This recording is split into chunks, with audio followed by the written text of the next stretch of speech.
Estamos de volta, este é o Bom Dia Senar Mato Grosso, mais uma vez aqui do estúdio do Canal Rural Mato Grosso em Cuiabá, nosso ponto de encontro semanal todas as quartas-feiras, sempre trazendo assuntos que podem te ajudar no dia a dia da sua propriedade, seja no campo, né? Ou então na questão tributária, na questão fiscal, como é o caso desse tema que a gente trouxe hoje aqui para você. A gente está falando sobre o livro caixa do produtor rural, que passa a ser exigido, né? Tem que ser entregue a partir agora de 2020, o prazo é até o dia 30 de abril, e quem está explicando tudo isso para a gente é o Thiago de Moraes Costa, que é da Federação de Agricultura e Pecuária aqui de Mato Grosso, a FAMATO, analista de assuntos trabalhistas e tributários. Thiago, uma recapitulação rápida aqui então, né? Quem tem que entregar esse ano é quem teve uma movimentação ano passado acima de 7 milhões e 200 mil reais. Isso, quem teve a movimentação, né, em toda a sua atividade rural de 7 milhões e 200 mil reais ou acima, né? Ou acima. E a partir do ano que vem, 2021, aí é uma movimentação de 4 milhões e 800 mil reais agora no exercício 2020. Então, se você se enquadra aí nessas duas situações, né, está acompanhando nosso programa, fique atento a essas dicas, essas orientações, porque o prazo está logo aí, né? Tem pouco mais de um mês aí para cumprir, pouco mais de 2 meses, né, para cumprir esse prazo, já que até o dia 30 de abril. Tiago, vamos lá. Você encerrou explicando algum ponto com relação à entrega e vamos para o certificado digital. Vamos explicar isso aqui. Então, o certificado digital, né, ele é obrigatório, é obrigatório o uso aí para assinatura, né? Que o certificado digital é a assinatura digital, né, do produtor rural. Então, o produtor ele deve contratar aí, fazer a compra de um certificado digital para ele poder estar fazendo a assinatura. Perfeito. Lembrando que pode ser feito pelo produtor com seu certificado digital ou seu procurador legal, né? Uma dúvida aqui, Thiago. A gente está falando de entrega individual do produtor rural, né? Então não é uma entrega da propriedade, não é um CNPJ aí. A gente está falando de pessoa física, é isso? Isso mesmo. Na próxima tela eu sei que você traz um ponto que é importante, que eu acho que gera dúvida também, né? Tanto é da pessoa física que o prazo é o mesmo da entrega do imposto de renda da pessoa física, que é 30 de abril. Perfeito. Vamos virar a próxima tela aqui, que eu sei que você traz uma exploração da atividade. Como proceder no caso de uma exploração de uma propriedade rural, de uma unidade rural, por mais de uma pessoa física? Esse é um ponto-chave aí. Esse é um ponto-chave, porque muitas vezes em sociedade ou contratos de parceria, né, o que o produtor precisa tá enquadrando são duas pessoas, né, exercendo a atividade. As duas pessoas têm que atingir esse faturamento, né? A atividade tem que atingir, para o ano de 2020, a entrega, cada um tem que ter atingido 7,200 milhões, né? 7 milhões e 200 mil reais. Tá, então não é aquela propriedade movimentou aquilo, nesse caso específico, que são duas pessoas. Não, é o percentual de participação de cada um. Claro, seriam acionistas ali de uma propriedade, cotistas ali de uma também. propriedade. Aí tem vários casos, né? Acionistas, questões solidárias, né? Ali, questão de parceria. Ele tem que fazer o levantamento se cada um atingiu o que é obrigado pela Receita Federal. Perfeito. Vamos partir para a próxima tela, então.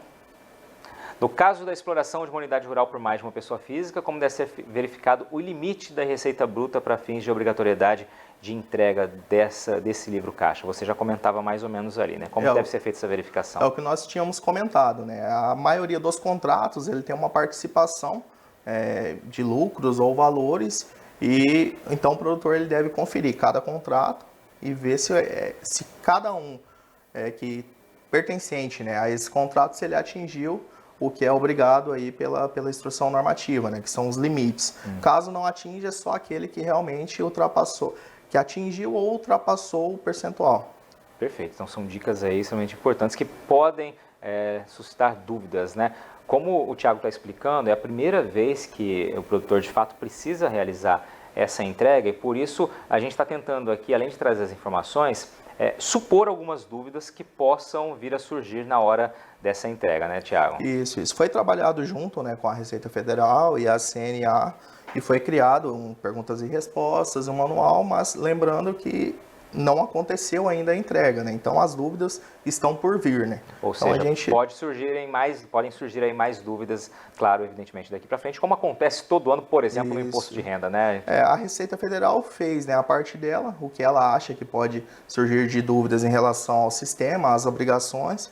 Nós fizemos, né, pensando ali com o produtor, como que ele vai fazer e o que pode gerar as dúvidas, né? E a gente tentou chegar o mais próximo possível do que vai ser a realidade, né? Perfeito. Você falou ali de certificado digital e vem sempre aquela pergunta, né? É obrigatório que o produtor tenha um contador para resolver essa questão? Não. A instrução normativa, né, a Receita Federal não traz como obrigatório, né?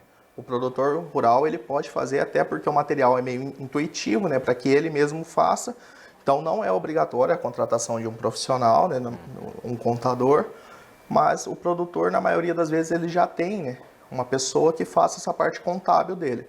Então não existe a obrigação, só precisa que a pessoa tenha um contato ali, né, com a parte contábil dele certinho para que não tenha nenhum erro, porque a Receita Federal ela pode linkar, né, algumas informações, então tem que ser realmente apresentado a realidade ali daquele ano. Num caso, por exemplo, como você disse, mais de uma pessoa explorando a mesma unidade rural, né, é importante aí ter isso muito bem delimitado com relação aos contratos, justamente porque esse cruzamento pode acusar erros aí, uma eventual malha fina acabar complicando a vida, né, tendo uma burocracia lá para frente para resolver. Com certeza. Nós sabemos que qualquer tipo de obrigação, né, ela pode trazer alguma dificuldade depois com questões da Receita, né? A Receita pode estar notificando por algum tipo de erro. Então o produtor ele tem que realmente fazer um levantamento ali geral da sua área, né? Da sua atividade ali junto com contratos, com todo tipo de atividade que ele exerce que gera um faturamento, né? Perfeito. Vamos lá, uma outra dúvida que você elencou aqui que pode ser comum ouvir acontecer, né? No caso de uma propriedade, um produtor que financiou um bem, financiou um equipamento, um trator, enfim, uma colheitadeira, como ele deve efetuar a declaração daquele bem? Pelo valor total, pela parcela, qual que é a orientação? Então ele tem que fazer do valor, não o valor total, né? O valor total daquele ano. O que ele pagou daquele ano. Isso, o que ele teve na atividade daquele ano. Ele fez o uso, pagou 12 parcelas. Então, essas parcelas são referentes ao exercício, né, da atividade naquele ano. Então, sempre vai ser o exercício da atividade do ano calendário, não o valor total, que aí vai se prolongar por um parcelamento e algo do tipo. Perfeito. E aí, claro, descrevendo aquele valor com que foi gasto, né? Sim, tem que estar sempre, certeza. evidentemente, muito bem descrito. Obviamente. Vamos lá. Tem uma dúvida que você acredita também que pode vir a acontecer, especialmente aqui em Mato Grosso, né? A diferença entre o livro caixa e a escrituração digital não são as mesmas coisas, né? Tem uma exigência estadual aqui, né? Isso, não são mesmo, né? Tem uns nomes parecidos, o produtor pode chegar a confundir, mas o livro caixa é uma obrigação a nível federal, né? E o ECF, né, que é a escrituração fiscal digital, ela é uma obrigação do estado de Mato Grosso, né, que ela já vem vigente há algum tempo. Então, são coisas totalmente diferentes, né? São duas obrigações aí para poder cumprir aí, que não se substituem, né? É importante que isso fique claro, então. Os fins são totalmente diferentes e também a obrigação, uma é nível estadual, então são os produtores do estado de Mato Grosso, das propriedades no estado de Mato Grosso, e outro é em nível federal, né? O livro caixa é nível federal. Perfeito. Agora você passou ali, né? Tem os limites, né? Os produtores aí que tiveram faturamento são aquelas pessoas que são obrigadas a realmente fazer essa declaração, né? Essa entrega. Existem casos, ou podem existir casos, de produtores que voluntariamente, mesmo não atingindo esse valor, que tenham talvez o interesse de fazer essa declaração. Ele pode, é um risco, não é? Qual a avaliação? Sim, ele pode continuar fazendo como nós já temos, né? Nós já tivemos alguns produtores voluntários, né? Que nos ajudaram em toda a criação desse manual, do que poderia ser feito, até para nós conseguirmos algumas alterações nas normas, né? E esses produtores que não atingem 4,800, né? Ou 7,200, que são as obrigações, eles podem sim voluntariamente estar fazendo junto à Receita Federal. Perfeito. Então, algumas dúvidas aí que podem vir a surgir, já respondidas com antecedência pelo Thiago. Vamos lá. Quem tiver mais dúvida, Thiago, qual é a orientação então? Vamos lá, tem a próxima tela aqui. onde conseguir informações, né? O site da Receita Federal, ele tem uma página ali direta somente para esse assunto, né? Então, o produtor ele deve acessar aí o site receita.economica.gov.br e buscar os campos orientações. A parte tributária ali tem declarações e demonstrativos. E aí ele vai achar uma aba com tudo que ele precisa ali só referente ao livro Caixa Digital. Perfeito, então está aqui o caminho. Te lembra que aqui em Mato Grosso tem a FAMATO, tem os sindicatos rurais, o pessoal pode tirar dúvida, né? Ou seja, essas próximas semanas aí, até o dia 30 de abril, realmente, na hora do vamos ver aqui, começam a surgir dúvidas, você já trouxe algumas aqui, mas outras podem surgir. Tenho certeza que a equipe do Sindicato Rural e da própria FAMATO vão estar à disposição para orientar o produtor, né, Thiago? Isso. Nós já fizemos, né, um informe técnico aí com todos os anexos aí que o produtor vai precisar de uma forma mais na leitura e linguagem, né, do produtor rural. Estamos sempre à disposição, né, equipe técnica da FAMATO, junto também com a CNA em Brasília, a gente trabalhando isso. E também, caso o produtor tenha dificuldades, né, durante a apresentação, caso os contadores desses produtores tenham dificuldades na entrega do livro caixa, que ele entre em contato com a gente para nós também entendermos a realidade e poder ajudar no máximo o produtor rural, né? Maravilha, Thiago. Obrigado pela sua participação aqui, já trazendo informações importantes para você, produtor rural. Vamos lá, quando a gente fala de receita, fala de fisco, não é para brincar, não dá para deixar para depois, né? Tem que realmente se atentar às informações para que isso seja feito da melhor maneira possível. Thiago, obrigado. Obrigado a você que nos acompanhou pela TV, pelo Facebook, tá? Esse foi o Bom Dia Senar Mato Grosso. Hoje falando então sobre o livro caixa do produtor rural, essa entrega obrigatória, prazo dia 30, viu gente? 30 de abril, com o Thiago Moraes Costa, que é da FAMATO. Obrigado mais uma vez, obrigado a você e até semana que vem.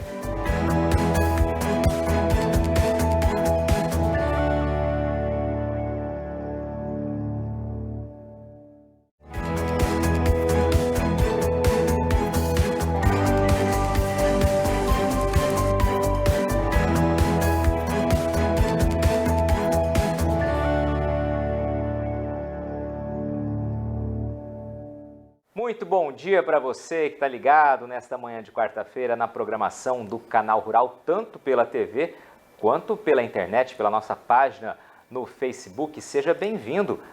Obrigado pela sua companhia desde cedo. A gente está aqui no estúdio do Canal Rural Mato Grosso, em Cuiabá, e você é o nosso convidado agora a participar com a gente, ficar sabendo um pouco mais sobre os assuntos que traremos hoje no Bom Dia Senar Mato Grosso. Sabe que nosso encontro aqui é semanal, todas as quartas-feiras, e sempre a gente traz aqui para o programa, traz aqui para o estúdio, pessoas que podem te ajudar de alguma forma, seja com orientação técnica, seja com orientação que diz respeito à tua lida na atividade aí de campo, né, pecuária, agricultura, enfim. Todos os tratos que você precisa são informações técnicas de gente capacitada para isso. Ou então, assuntos fiscais, assuntos tributários, como é o caso de hoje. Olha só o nosso tema, o nosso convidado, quem está aqui comigo é o Thiago. Bom dia, Thiago, tudo bem? Bom dia, Patrone, bom dia a todos. O Thiago, que é analista de assuntos trabalhistas e tributários da FAMATO, a Federação de Agricultura e Pecuária aqui de Mato Grosso, vai trazer esse assunto que é extremamente importante e que diz respeito não só ao produtor aqui de Mato Grosso. Então você que está nos acompanhando de qualquer outro estado do país, fica ligado porque essa informação vai te ajudar também, que é a obrigatoriedade do livro caixa digital do produtor rural. É isso, né, Thiago? É algo relativamente novo? Explica pra gente. Isso é algo novo, né? Foi instituído aí por uma instrução normativa pela Receita Federal, né? Uma obrigação em nível federal, pela Receita Federal do Brasil, né? Uhum. Foi instituída aí pela instrução normativa em 1848. Finalzinho de novembro aí de 2018. Finalzinho de novembro, né? E vem sendo trabalhada aí junto com a CNA, a Receita Federal e os produtores, né? Com ajudas aí para que a Receita Federal entenda o que pode ser ou não, né? Adequado aí à rotina do produtor e que vai começar a se exigir a apresentação a partir agora de 2020. Né? Vamos lá, esse é um prazo importante então. Então ela foi instituída lá no finalzinho de 2018, ano passado ficou nessa discussão que você disse para encontrar o que se encaixasse com o perfil, né, prático do produtor, e agora então 2020 começa de fato a entrega. Assim, isso, né? nós tivemos aí durante esse período aí de novembro de 2018 até agora em janeiro de 2020, né, um prazo de adequação onde foi usado aí alguns produtores como modelo, né? O produtor, ele ia voluntário, né, não era uma obrigação ainda, o voluntário ele mandava os dados para a FAMATO e para a CNA e nós fazíamos a inscrição dele para que ele participasse desse programa piloto, né? Para que a Receita Federal também entendesse o lado do produtor e a gente conseguisse algumas alterações que no entendimento, né, do setor ia acabar travando um pouco a atividade, né? Perfeito. Então vamos só primeiro explicar o que é o livro caixa, eu vi que você trouxe aqui, né? O que significa isso na prática, que às vezes a gente já trouxe aqui em alguns programas essa diferenciação do livro caixa, que é o que o fisco exige, com aquela atividade contábil da empresa, o que é de fato, o que é exigido nesse Isso, ponto? então, o produtor ele já trabalha aí com um livro diário, né? E diferente do que tem sido exigido aí pela Receita Federal. O instrumento exigido pela Receita Federal é um instrumento de escrituração fiscal, né, contábil, que ele contém o resultado da atividade, né, naquela propriedade. Receitas com despesas de custeio, os investimentos e os demais valores gastos durante aquele ano, né?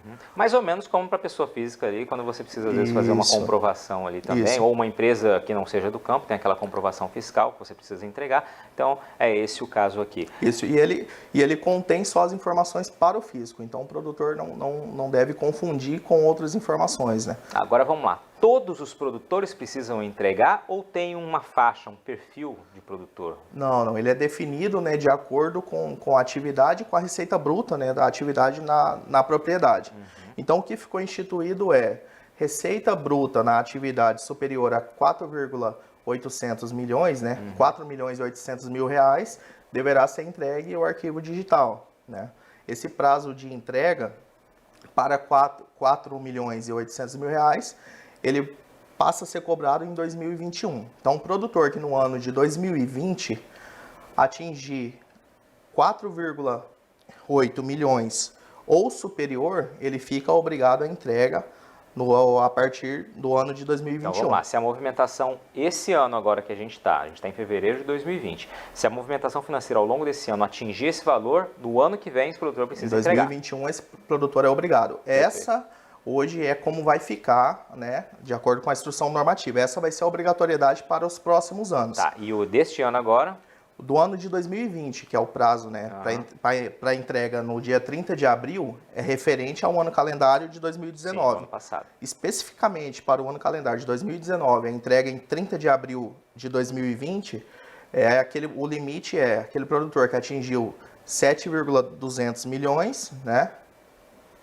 7 milhões e 200 mil reais ou acima, né? Tá, então vamos lá. Então é um ponto importante aqui. Primeiro tem o prazo para esse caso aqui específico, né, do ano corrente, ano passado, no calendário, com essa movimentação de 7 milhões e 200 mil. Ou seja, a partir do ano que vem, os produtores, né, produtores que têm um faturamento menor também vão ser incluídos. Vai haver essa necessidade, que é o que você traz aqui. Isso a gente vai ficar então com 2 prazos de entrega, né? Para 30 de abril de 2020, que é relativo ao ano calendário de 2019, é aquele produtor que tem um faturamento 7 milhões e 200 mil reais ou maior, né? 30 de abril de 2021, que é referente ao ano calendário de 2020, as atividades de 2020, é aquele produtor que tem um faturamento de 4 milhões e 800 mil reais ou superior. Ou seja, o produtor que se encaixa, que não se encaixou aqui no ano passado, já tem que ficar atento para esse ano. Essa movimentação de livro caixa deve ser feita aí, acompanhando tudo, para que lá na frente não tenha ele tem que ficar dificuldade atento de juntar, reunir essa documentação. Ele tem que ficar atento porque esse prazo de 7,200 mil, né? 7 milhões e 200 mil reais é um prazo excepcional para o ano calendário de 2019. A regra que vai vigorar a partir de 2020 é 4 milhões e 800 mil reais. Perfeito. Produtores que faturaram menos que esse valor aqui em 2020 não tem essa obrigatoriedade. Não bem são claro obrigados isso. na entrega do livro caixa digital. Beleza. Como deve ser feita essa entrega, Thiago? Vamos lá. Então, a escrituração do livro caixa do produtor rural deve ser realizada de acordo com o layout vigente e o manual de preenchimento. Esse manual e esse layout, ele é definido pela Receita Federal, né? Tem uma coordenadoria que é específica para esse assunto, que ela já disponibilizou, né, o layout e o manual de preenchimento. Deve seguir esse layout e esse manual de preenchimento. É um padrão ali. É um padrão que deve ser usado, né? O produtor ele tem que acessar o site da Receita Federal, usar esse layout e esse manual de preenchimento para ele estar fazendo a entrega. Muito né? bem, tem a assinatura digital também. Isso, né? Como qualquer outro, né, programa que você faz a entrega para a Receita Federal, ele deve ter a assinatura digital do produtor rural, né? válida aí pelo ICP Brasil, né? Ele deve conter. Lembrando que em questão do layout vigente, o manual de preenchimento, a FAMATO fez um informe, que foi passado para todos os sindicatos rurais, através do e-mail e também via WhatsApp, né? De um informe que contém os anexos, né? Que é o layout, é o manual, perguntas e respostas também, que foi elaborado pela Receita Federal. Ou seja, você produtor que é aqui de Mato Grosso, então de outras regiões também, procura o seu sindicato rural, se você ainda tiver dúvida, né? O Thiago está aqui explicando, é muito intuitivo também, mas é claro que como é pela primeira vez, sempre requer aí um cuidado maior aí, né, dos contadores para poder estarem de acordo com o que é exigido. Então fica essa dica, tá? No seu sindicato rural ou mesmo na própria FAMATO, né? Entre em contato para poder conseguir já os anexos aí que vão facilitar esse seu preenchimento. Thiago, podemos seguir então, vamos lá. Quais são os meios utilizados para a transmissão? Os meios utilizados, né, deve ser o acesso pelo ECAC, né, o ECAC é o sistema da Receita Federal, é um acesso comum aí já, principalmente para os contadores, né, que faz essa parte contábil da produção rural, né, dos produtores rurais. Ele vai acessar o ECAC e vai na aba Meu Imposto de Renda, né, utilizando o certificado digital. Após ele fazer toda a informação seguindo o layout, seguindo o manual, vai ser gerado um arquivo, né, que é a apresentação gerada, vai ser gravada essa transmissão e vai ser gerado um arquivo para o produtor validando essa entrega, né? Perfeito. Isso aí mais ou menos semelhante ao que é com o imposto de renda da pessoa física ali, né? Você faz a entrega online ali, recebe, claro, um número ali que confirma, e esse número é muito importante porque ele precisa ser utilizado em outras ocasiões também. Ele pode ser utilizado em outras ocasiões, né? Até porque o produtor tem um prazo aí de 5 anos para fazer uma retificação, né? De acordo com essa receita. Se ele precisar retificar o que foi apresentado, ele tem um prazo de 5 anos. Perfeito. Vamos fazer uma breve pausa aqui, Thiago. A gente tem mais informação ainda no segundo bloco. Então, aqui você que está nos acompanhando, né, já está sabendo sobre essa obrigatoriedade. Os prazos o Thiago já bem mencionou aqui. 30 de abril, então, agora desse ano, com o ano corrente de 2019, com faturamento acima de 7 milhões e 200 mil reais. A partir do ano que vem, então, prazo para 30 de abril do ano que vem, a declaração relacionada ao exercício de 2020, aí com um valor, né, um montante acima de 4 milhões e 800 mil reais. Aprendi direitinho. Isso. Estou no caminho certo. Vamos fazer então uma breve pausa, daqui a pouquinho a gente volta aqui de Cuiabá. Este é o Bom Dia, Senar Mato Grosso. Continue com a gente na TV ou no Facebook, com certeza ficando sempre mais bem informado. Daqui a pouquinho a gente está de volta.